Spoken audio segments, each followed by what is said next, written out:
स्थायी हेले 56,000 ठिका कर्मचारी हेले बाद पड़े प्राथमिक शिक्षक या सरकार वैमातृक मनोभाव पोषण करुवा अभियोग आनी 15 दिन भितर स्थायी न कले राज्यव्यापी आंदोलन करने चेतावनी देते। ठिका नियुक्ति उच्छेद प्रक्रिया बाद पड़ी प्राथमिक शिक्षक अन्य विभाग भली प्राथमिक शिक्षक 6 वर्षर ठिका कार्यकलाप को नहीं 6टी इनक्रिमेंट दे मूल चाकरी कणा जाई नथिबा अभियोग होइछि।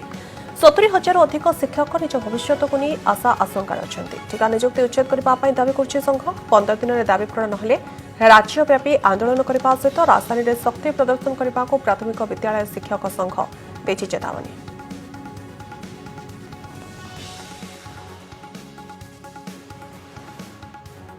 राज्य सरकार बारंबार दाबीपत्र देलाणु राज्य सरकार ए कर्णपात करूना।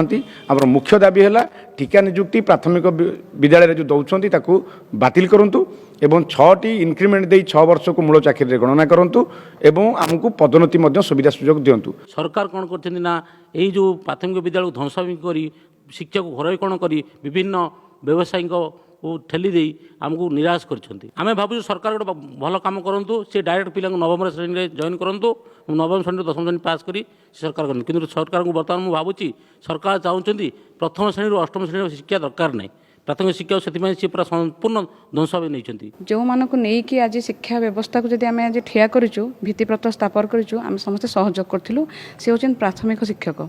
प्राथमिक शिक्षक 2001 रु जो आम मूलदुआ स्थापन कलु आम से समय सरकार सहित कांध मिलकर शिक्षा व्यवस्था को गढ़ी तोड़ू किंतु आज दीर्घ 2001 मसीह आज पर्यंत सहित कम कलापर सहयोग कलापर शिक्षा व्यवस्था को चरम सीमार उन्नतिर चरम सीमार पहुँचाइबा पर आज वैमातृक मनोभाव तांकर जो व्यवस्था देखिकी माने अत्यंत दुख और लज्जा परिताप माने आम चिंता भी करूँ जे सरकार किभली भाव में 1 नंबर सरकार हो पार्टी।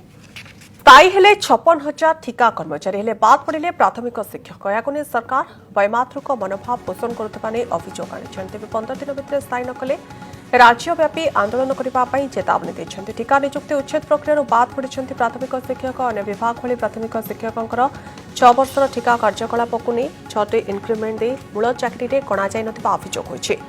70,000 अधिक शिक्षक निज भविष्य को नहीं आशा आशंका अच्छा। ठिका नियुक्ति उच्छेद करने दावी कर संघ 15 दिन में दावी पूरण नहेले राज्यव्यापी आंदोलन करने सहित राजधानी में शक्ति प्रदर्शन करने को प्राथमिक विद्यालय शिक्षक संघ देछि चेतावनी।